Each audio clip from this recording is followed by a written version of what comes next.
এটা কেতে ବର୍ଷ ହେଲା ଆରମ୍ଭ ହେଇଛି? ହବା ନାହିଁ ଆଜ୍ଞା, ଏଇଟା ଦର୍ଶନ ଜାଗା। ଆଜ୍ଞା। କନ୍ଧମାଳର ଏହି ଯାତ୍ରା ବିଷୟରେ ତ ମୁଁ କେବେ ଶୁଣି ନଥିଲି, ଆଉ ଏତେ ଭିଡ଼ ହେବ ମୁଁ ଭାବି ହିଁ ନଥିଲି। ଆଉ ଗୋଟେ ବ୍ଲଗ୍କୁ ସ୍ୱାଗତ। ଆଶା କରୁଛି ଆପଣମାନେ ସମସ୍ତେ ଭଲରେ ଥିବେ। ହ୍ୟାଲୋ ଏଭ୍ରିୱାନ୍, ଆମେ ଯାଉଛୁ ଆଜି ଗୋଟେ ବହୁତ ସୁନ୍ଦର ଜାଗା। ଆଉ ଆମେ ଆସି ଗୋଟେ ଜାଗାରେ ରହିଯାଇଛୁ, ୱେଟ୍ କରୁଛୁ। ଦୁଇ ଜଣ ଭାଇମାନେ ଆସୁଛନ୍ତି ପଛରେ।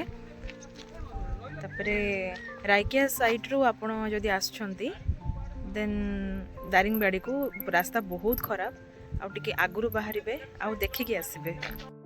କନ୍ଧମାଳରେ ଚାକିରି କରିବା ଦିନଠାରୁ ଆଜି ଯାଏଁ କେତେ ଯେ ଗାଁ, କେତେ ନଦୀ, ଝରଣା, ଦର୍ଶନୀୟ ସ୍ଥାନ ବୁଲି ସାରିଲି, କିନ୍ତୁ ଆଜି ଯାଉଛି କନ୍ଧମାଳର ଗୋଟେ ଭିନ୍ନ ପ୍ରକାରର ଯାତ୍ରା।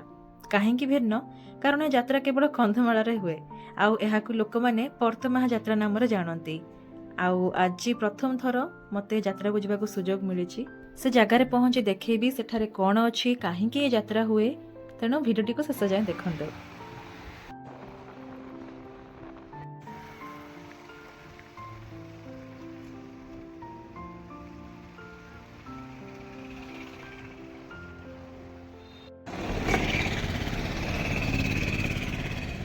ହଲ୍ ହଁ ହଁ ସେ ଲେଖା ହେଇଥିଲା ତ, ସେଠୁ ଯାଇଥିଲ କି? ଆରେ ମୁଁ ସେଇଟା ସିଆଡ଼େ ବୋଧେ ଭାବୁଛି। ଡଙ୍ଗାର ଉପରେ ହେଇଥିଲା, ଘରେ ଗଲା ଟିକେ ଯିବା। ଏଠି ଲେଖା ହେଇଯିବା ୱେଲକମ୍ ଟୁ ସନସେଟ୍ ପଏଣ୍ଟ।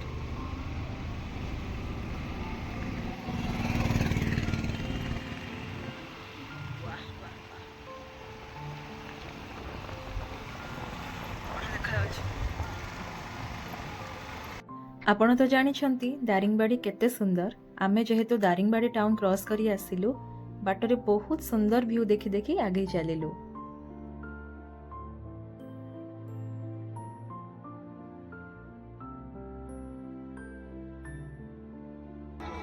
ପର୍ତ୍ତମାହାରେ ପହଞ୍ଚି ମୋତେ ଆଶ୍ଚର୍ଯ୍ୟ ଲାଗିଲା ଏତେ ଖରାରେ ଭିଡ଼ ଦେଖି।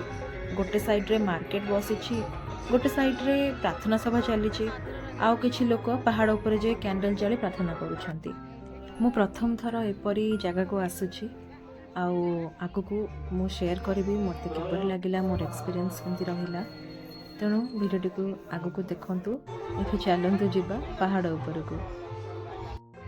ଏଇଟା ହେଉଛି ପାହାଡ଼ର ପ୍ରଥମ ଭାଗ, ଯେଉଁଠି ମା ମରିୟମଙ୍କର ମୂର୍ତ୍ତି ଅଛି, ଆଉ ତା ତଳେ କିଛି ଶ୍ରଦ୍ଧାଳୁ କ୍ୟାଣ୍ଡେଲ୍ ଜାଳି ପ୍ରାର୍ଥନା କରୁଥିଲେ। ଏବଂ କିଛି ସମୟ ସେଠାରେ ରହି ଆମେ ଆଗେଇ ଚାଲିଲୁ ପାହାଡ଼ ଉପର ଭାଗକୁ, ଯେଉଁ ଜାଗାରେ ମଧ୍ୟ ମା ମରିୟମଙ୍କର ଆଗରେ କିଛି ଲୋକ ସେପରି କ୍ୟାଣ୍ଡେଲ୍ ଜାଳି ପ୍ରାର୍ଥନା କରୁଥିଲେ, କିନ୍ତୁ ତଳ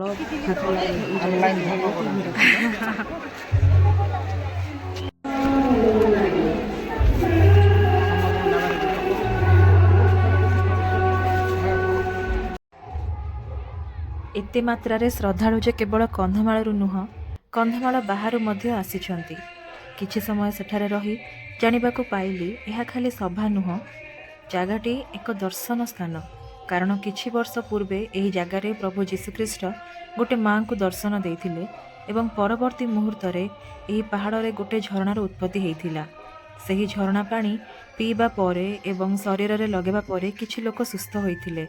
ସେବେଠାରୁ ଏହି ବିଶ୍ୱାସରେ ପ୍ରତିବର୍ଷ ଏହି ଜାଗାରେ ପ୍ରାର୍ଥନା ସଭା ଆୟୋଜନ କରାହୁଏ, ଏବଂ ପ୍ରତିବର୍ଷ ବିଶ୍ୱାସୀମାନଙ୍କର ସଂଖ୍ୟା ମଧ୍ୟ ବଢ଼ିବାରେ ଲାଗିଛି। ଏହି ଜାଗାରେ ପହଞ୍ଚିବା ବେଳେ ଯେତିକି ଭିଡ଼ ଥିଲା, ପାହାଡ଼ ଉପରୁ ଫେରିବା ଭିତରେ ଭିଡ଼ ବଢ଼ିବା ଯୋଗୁଁ ଡେରି ନକରି ଆମେ ଆଗେଇ ଚାଲିଲୁ ମାର୍କେଟ ଆଡ଼େ।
मोर एक्सपीरियंस तो बहुत भल रहिला जतिकी समय गड़ी गड़ी जाउथिला सेतिकी भीड़ भी बढ़ी बढ़ी जाउथिला तेणु आमे किछि समय मार्केट बोली से जगार बाहरी गलु आउ फेरिबा बाटरे आमे गलु सनसेट पॉइंट जो जगहटी एबे दारिंगबाड़ी रो आ गोटे टूरिस्ट अट्रैक्शन प्लेस भाबरे जगह पाइछि एवं गोटे सेल्फ हेल्प ग्रुप द्वारा मेंटेन करा जाउछि।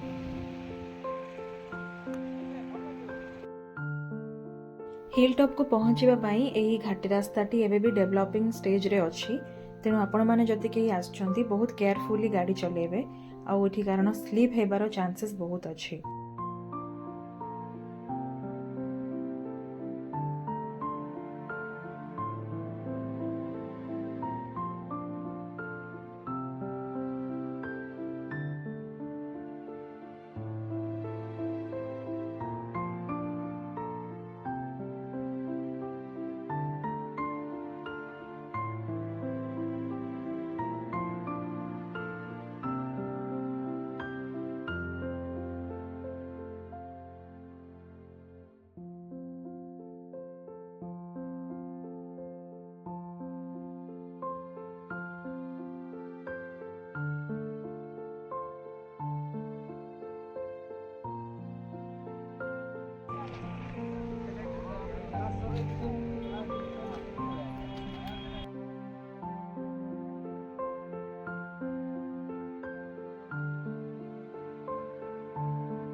मु दारिंगबाड़ी या पूर्व थर दी थर आसारचे किंतु ए जगहटा एबे नुआ नुआ रे बहुत फेमस होची सनसेट पॉइंट तो जगहटा आसी बहुत खुशी लागिला किंतु आमे टिके ऑड टाइम रे पळे आसचु खरा होची तो तेणुकर सबआडे विजुअल एते क्लियर नाही तो देखा जो आगे भी मत जब चांस मिलिबो देन मु पूरा परफेक्ट टाइम रे सनराइज हो कि सनसेट टाइम रे आसीबी आ बहुत होपफुली बहुत भलो विजुअल आ कैप्चर करिबी तो ए जगह रे एते पर्यंत रहला समय एबे हम बाहरिबु।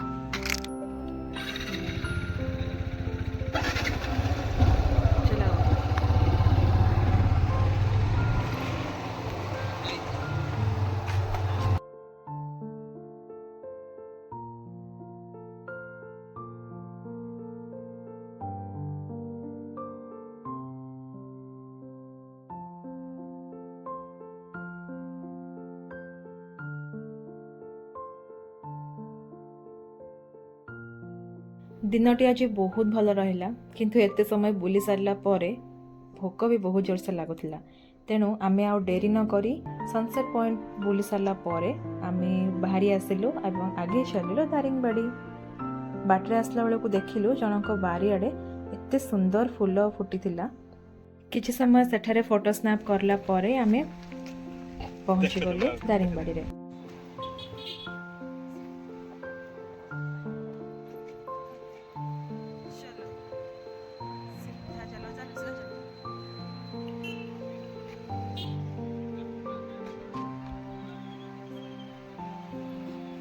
पहुँची गलु आमे होटल दार्जिलिंग रे आउ अफोर्डेबल प्राइस रे बहुत टेस्टी खाया पाई ए जगह मोस्ट रेकमेंडेड।